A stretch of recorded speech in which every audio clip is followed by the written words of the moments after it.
Okay, so welcome to what is going to be the first and hopefully a series of videos where people send me raw files and I kind of take them through my little raw post-production process. I don't really claim to be a professional or anything. I'm just a guy who likes taking pictures. You know, I like doing work on them, and this is as much an excuse for me to kind of like keep practicing, keep working, as it is to just sort of like share my own little tips and tricks, you know, with anybody who might be watching.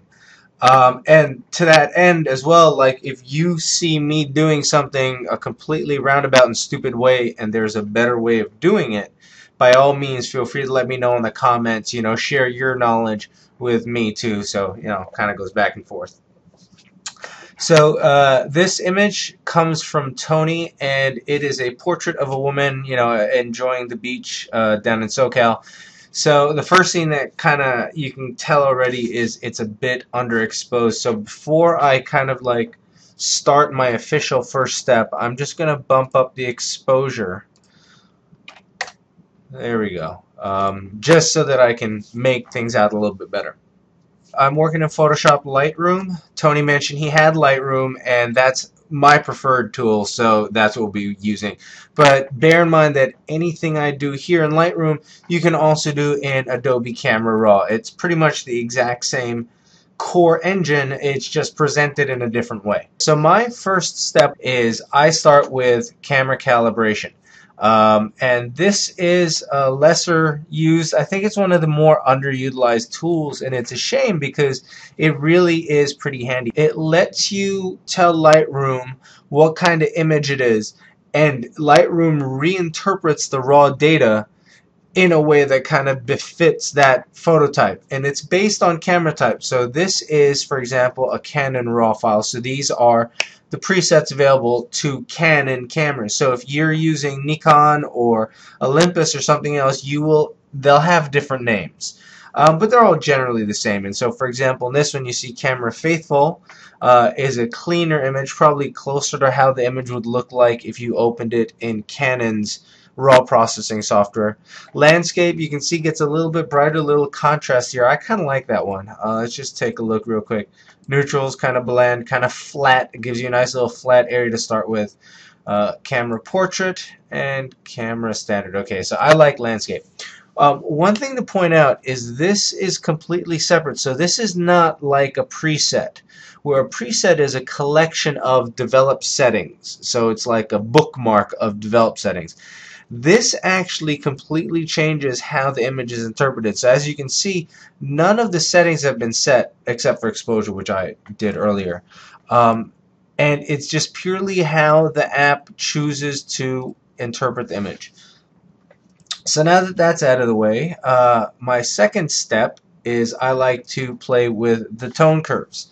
So you can go about this one of two ways. There are preset tone curves, and you know, you have light, medium, strong, and then you can add your own. I had a few others, and they're all basically, they all follow the same kind of S curve, which is handy, but it's a little bit limited because you actually have all these different settings. And so I'll just kind of run through them, and it'll also show you the core tenet behind my entire retouching process, which is really just season it to taste. So I don't have any exact numbers in mind. I don't look at the image and go, oh, I want that to be 30 highlight.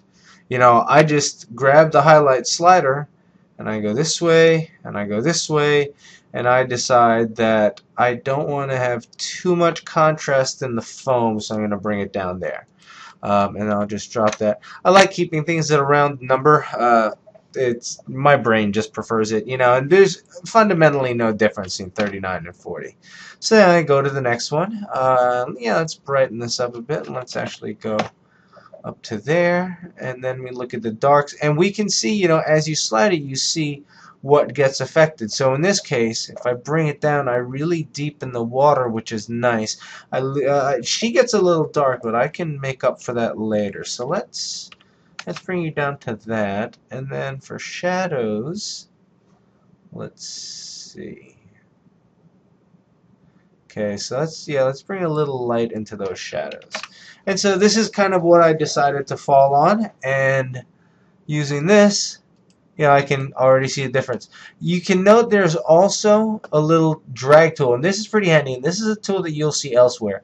And this allows you to selectively affect the levels of a certain area. So I could take, for example, I could take it and I could put it here on her hair, and then you see how the hair gets affected, but the rest of the image less so, you know, not as significantly.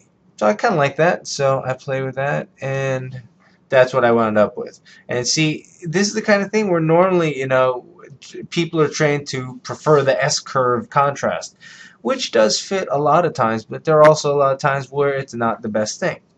Okay, so now that tone curve's out of the way, now I get cracking. And the first thing I like to do is I like to play with the color temperature. Okay, and this has a nice little effect. So it started out at 6,500, which is nice. It looks like it was probably a bit of an overcast day. So why don't I just kind of warm that up just a smidge, you know? There. This is just a start.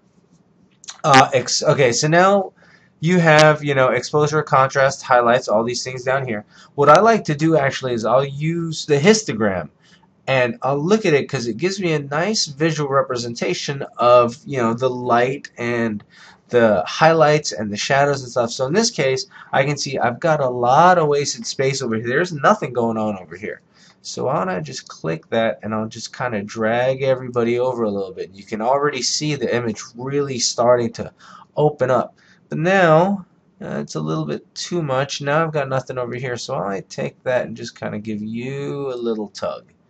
You know, and nice and simple. And then from here I can go in and I can kind of like tweak it some more and I can see which way. Like I like kind of having the highlights down. It bring, you know, and then you can again compare it. So highlights up gives you a little bit more contrast. Highlights down gives you kind of like a smoother tone. Let's look at the shadows. Maybe give it a little bit of shadow. A little bit less. There we go. And then, you know, I take a look at it, and then that's it. I just kind of go through the different things, you know, a little bit of white, a little bit of black. Clarity, I like. Normally, my images, I like having high clarity. Kind of gives it this gritty, raw feel. This is the kind of slider that it can completely change the feel of your image, you know, with just one slider. So you can go from this, which is normal, to something really gritty and edgy. And you can go down here to something almost ethereal, you know, and dreamlike. So for this, you know, it's the beach. Maybe I want to give a little bit of that dreamlike haze, not too much. Vibrance and saturation I'll play with. So you can kind of see what's happening to the colors when I play with the vibrance, you know. And so let's bring that to 30, and let's see what the saturation does for us. Okay, saturation's a little bit much, so let me just bring that down to 10. Okay, so, you know, I look at it and I can, again, always hit backslash to see where it was before and after. So let's move on. Normally, I would use the hue, saturation, and luminance tool, but honestly, there really isn't a whole lot of color in this. You know, it's all kind of the same tones. So I'll save that panel for an image that'll really take advantage of it. Split toning. Now this one I like. I try to use it sparingly because, you know, I don't want to overdo the effect, but it's essentially kind of a cross process. And one of the color combos I'm a fan of is the whole, it's like this orange and then you get the blue over here and it creates this like a cross-processy look. Now, this is pretty strong, and it's not a bad look. You know, it's definitely a very evocative look. I think it has a kind of nostalgic feel to it, which is why I like this color combo. But I personally find it a little too much. However, like if I wanted to go with this, you know, then I'd maybe bump up the contrast of the image, and then it would kind of really get that old-timey, you know, feel. But what I want to do is I want to keep this, but I want to use it in a much more muted capacity. What I like to do is I like to start big and then just kind of take away from there. And so it's the kind of thing where you can barely tell, even when, let's bump that up a little. So even when you're turning it on and off, you can only barely tell. But it's enough that, you know, it makes a subtle difference, and it does give it this evocative sense. In the detail area, so for here, as you can see, there's a little bit of noise, and it's to be expected. Noise is going to exist in any image. So I'm just going to bring up that noise reduction just a hair. And then to compensate for some of the lost detail, I'll sharpen it a little bit, not too much. Lens corrections, what I like to do is I'll come in here and I'll pop it on and I'll just see if it can find. So more often than not, it's going to find the profile for the lens. It's embedded in the image data, and then it'll automatically apply this correction. You can kind of see how the barrel distortion changes a bit in the image when I turn it on and off. So for the most part, I'll click this, and if something happens, awesome. If something doesn't, no big deal. Very rarely will I go in and manually change the lens correction. Often I'll only do that in an extreme case where there's really bad distortion or something like that. Otherwise, I'll leave it alone. And then from there, we have effects, which basically allows you to add grain and vignetting. As a rule, I mean, it depends on the image. Sometimes it works.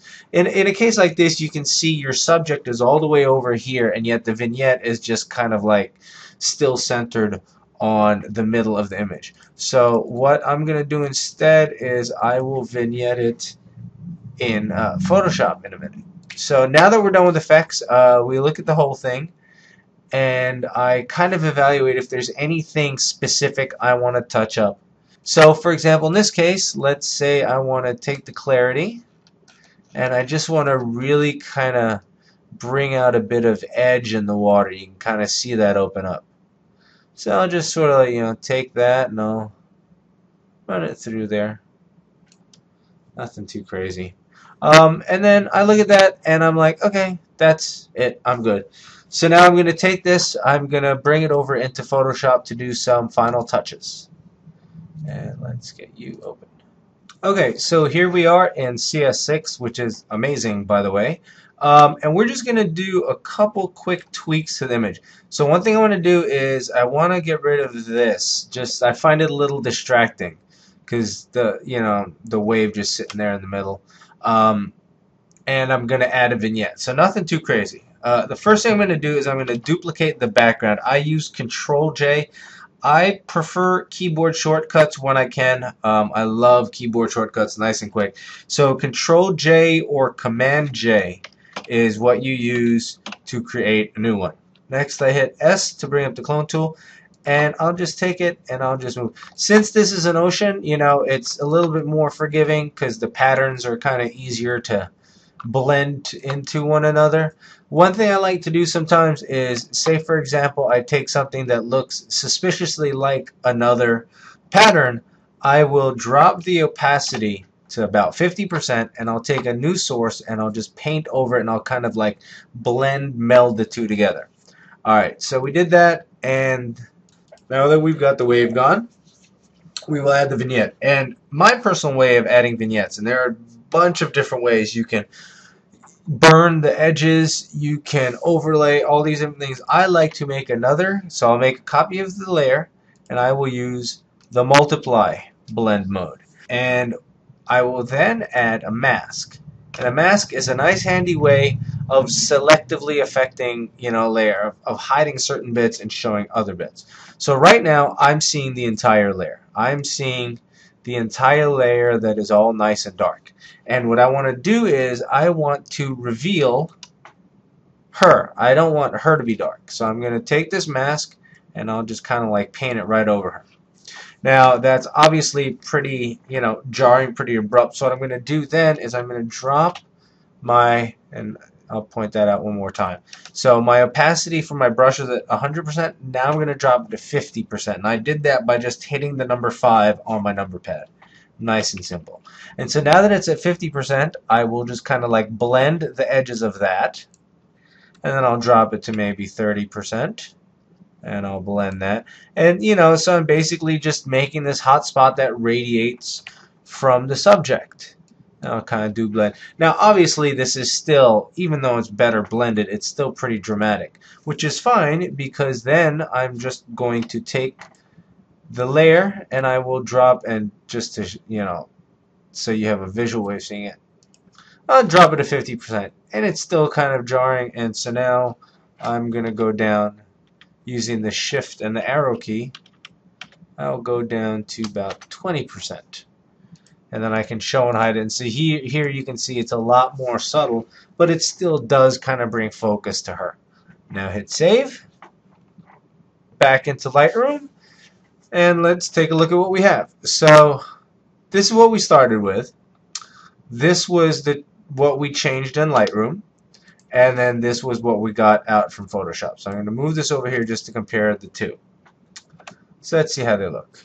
Before, after. Not too bad. As a rule, I like to keep it simple when it comes to the post-production and bring it closer to how I saw it, when I took the picture, or in this case, how Tony probably saw it when he took the picture. So I'm sure he didn't see this. And so that wraps the first episode of this yet unnamed series. If you have any raw images that you'd like me to take a stab at, run through my process, contact information is in the blog post. And again, if you have any tips, ideas, suggestions on ways you would have done it, by all means let me know, or let us know in the comments. Excellent. Thanks for watching, and I'll talk to you guys next time.